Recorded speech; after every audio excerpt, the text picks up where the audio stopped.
Good morning, guys. You need to have your packet out in front of you. Make sure you have a highlighter and your pencil too. Sorry I couldn't be here this morning. I had a doctor's appointment, but we are going to still go through the review packet just like we would if I were there. So you need to be ready to go. All right, everyone ready? All right, yesterday we talked about the density paper and we talked about chemical change. We finished all of these questions.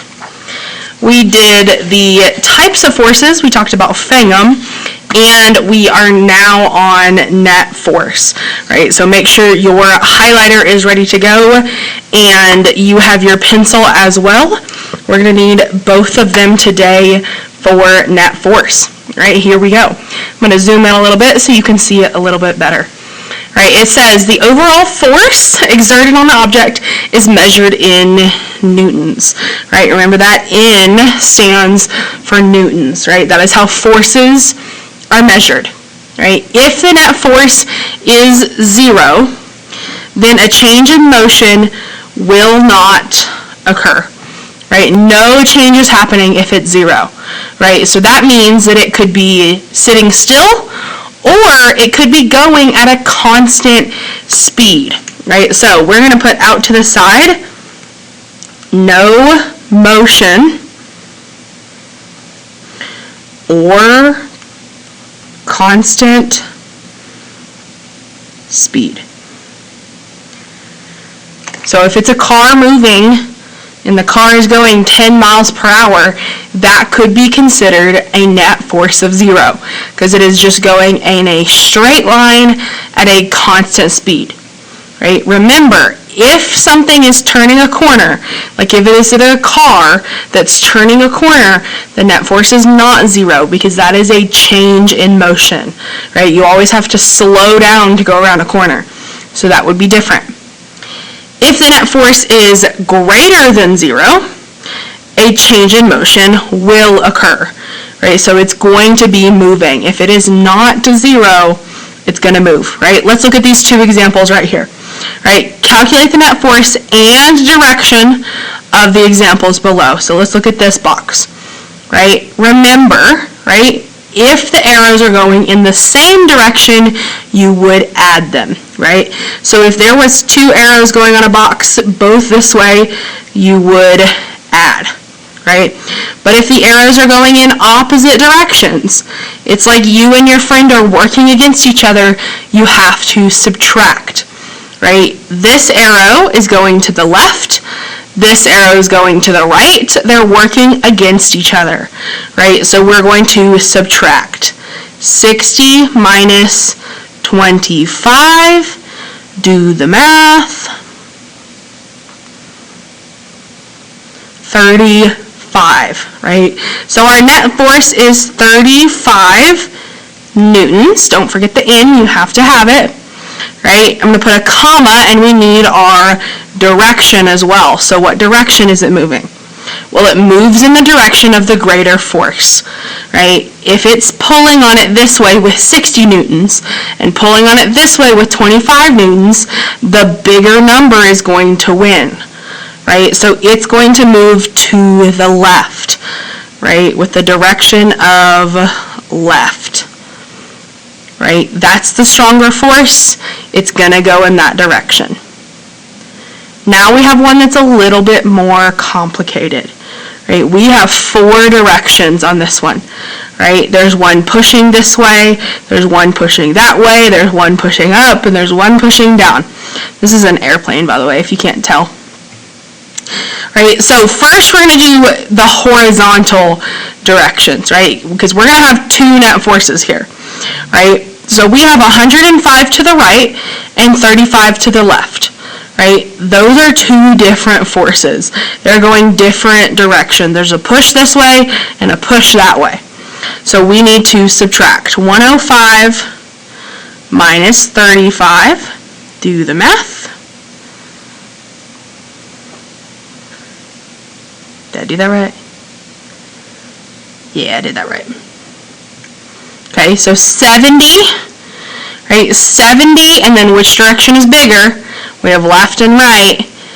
the right arrow, right, even though it's on this side, it's going to the right, is greater than the one that's going to the left. So we have 70 newtons right, and we're not done yet, right? We have 150 up, 80 down. Those are still going different directions. 150 minus 80, do your math.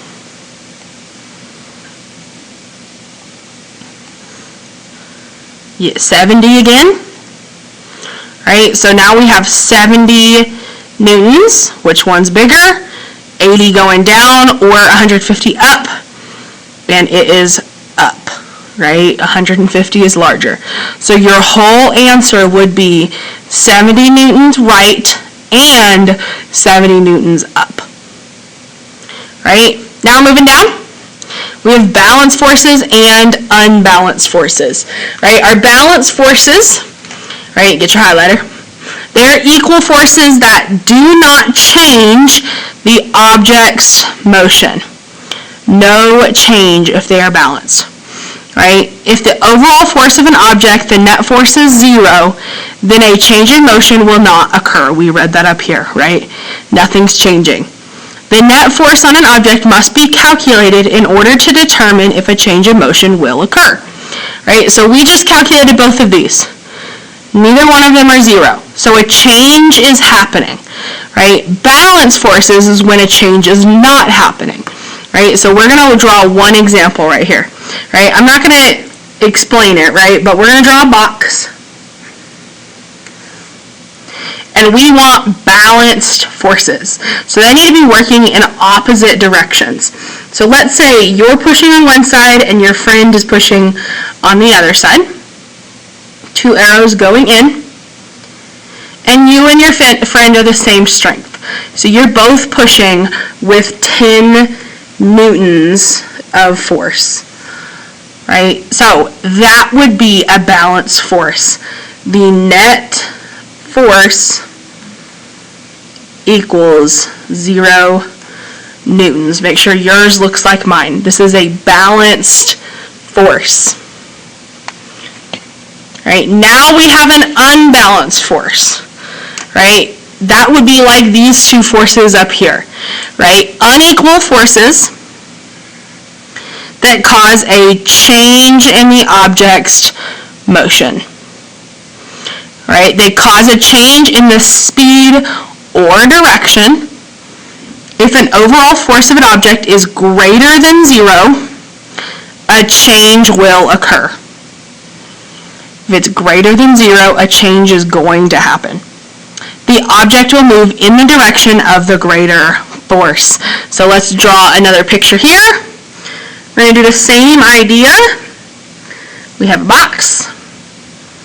Right, this time you're pulling one direction, your friend is pulling the other direction, and you're stronger than your friend. So let's say you are pulling with 50 newtons and your friend is only pulling with 5. Right, this would be an unbalanced force, and your net force, right, they're going opposite directions, 50 minus 5. Right, so your total net force would be 45 newtons, right? You have to have your direction as well, right? The bigger arrow is the 50 going to the left, so it is 50 or 45 newtons left. That is net force. Get ready to turn the page. Give you a second, make sure you got it. All right, turn the page. We are on Newton's third law of motion. Here we go. Right? This is the law of action, reaction. Right?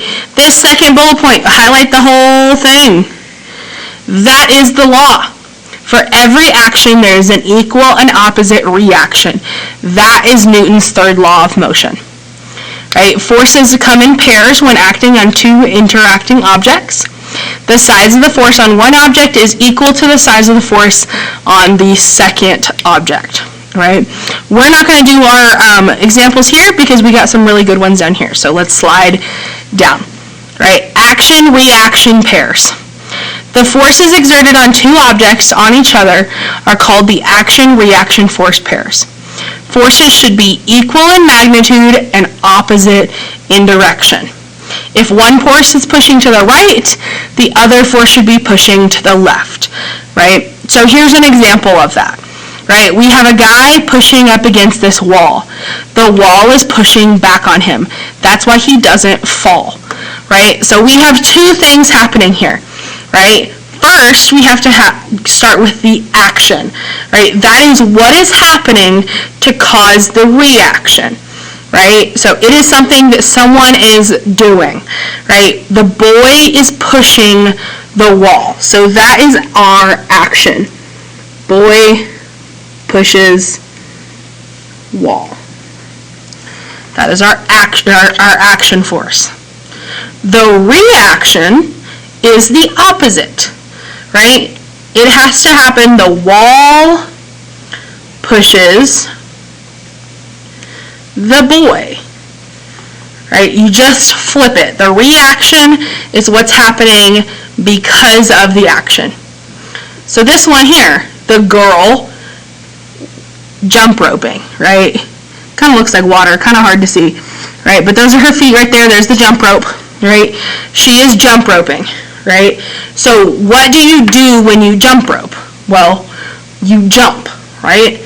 So she jumped. That is the action that she is doing. So the girl jumped.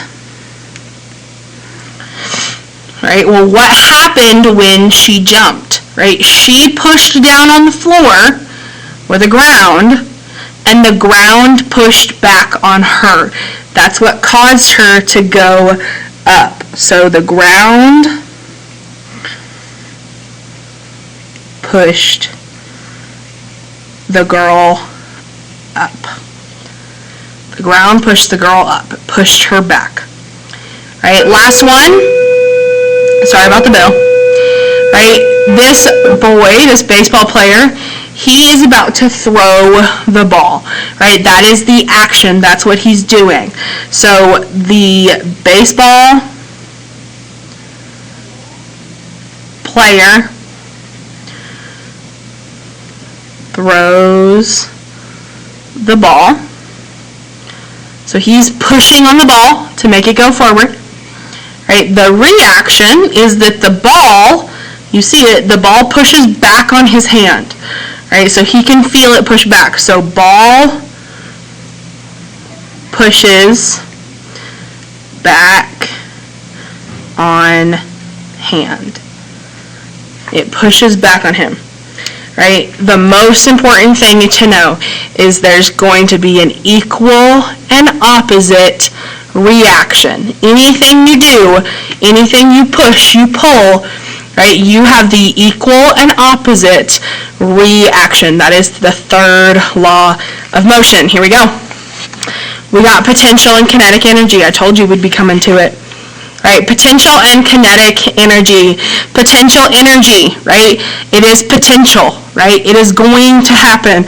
It is stored energy, right? It is stored up in the object.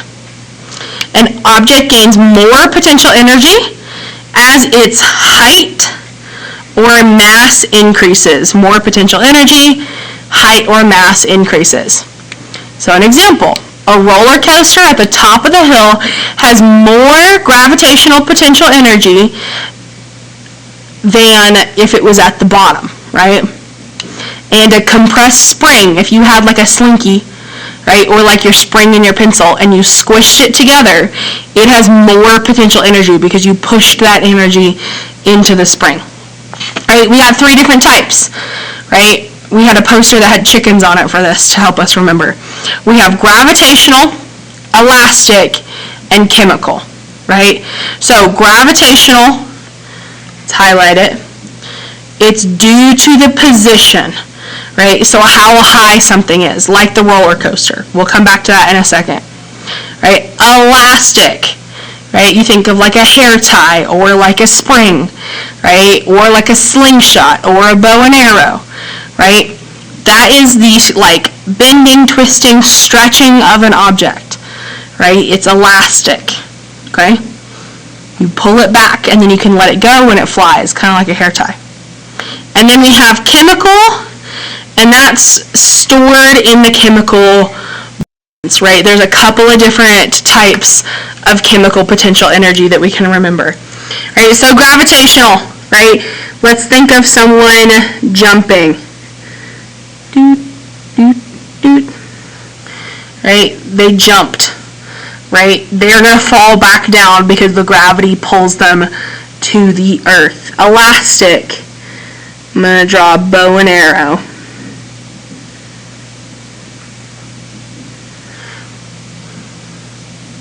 Right? When you pull back on that, the arrow is going to fly that way, right?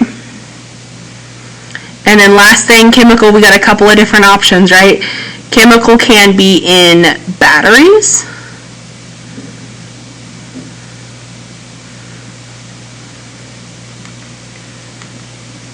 The battery.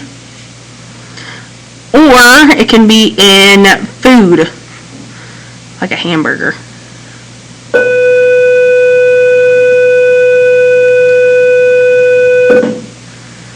That's the best hamburger I got, right? I'm going to label this batteries and food. Right, we got multiple options here. Okay, those are the three different types of potential energy. Now we're going to kinetic real fast, and then we'll compare the two.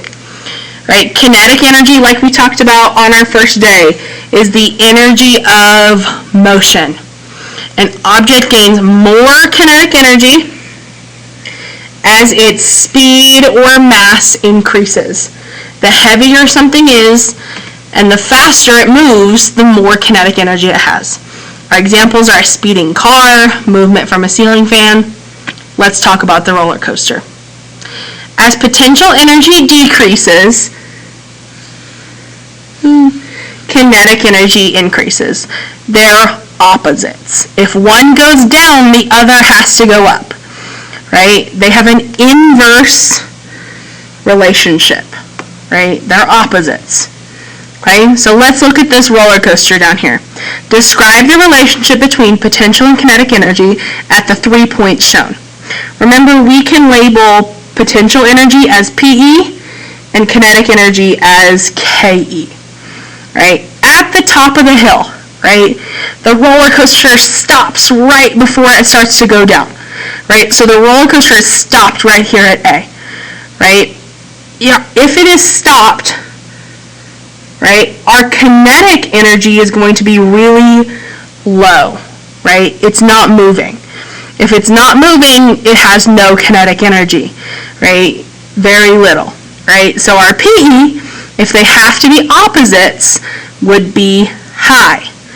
We have high potential energy, the most potential energy, and the least kinetic energy because it's all the way at the top.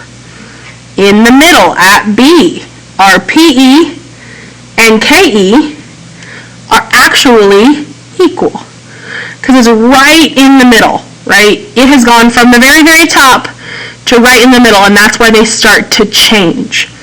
At the very bottom, we have PE again, KE again, right?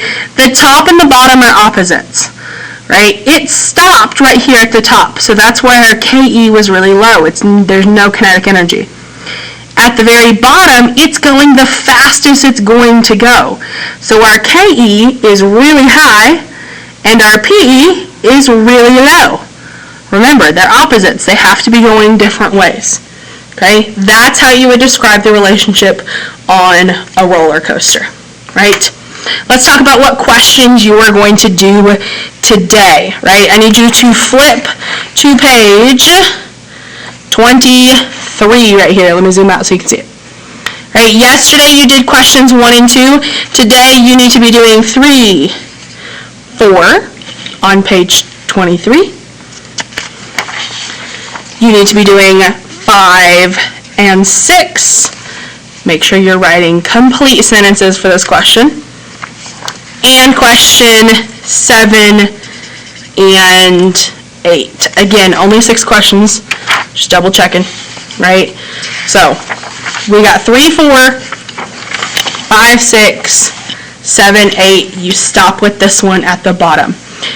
Do not forget, first, you need to answer all the questions with your table. Then go back and rank your questions 1 through 6, right? You should have about 10 minutes left of class.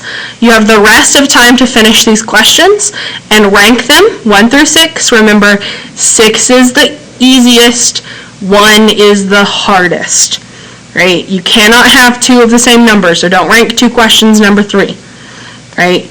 After you finish, I need one person's packet up at the front of the room so I can grade it and give your team your points. So make sure whoever's packet you're giving me is someone who has all the correct answers and ranked them all correctly. Make sure that you're following the instructions. It's important. If you do not answer a question and you did not rank a question, you will not get the points. So make sure that you're following the instructions, right? Good luck, guys. Work really hard.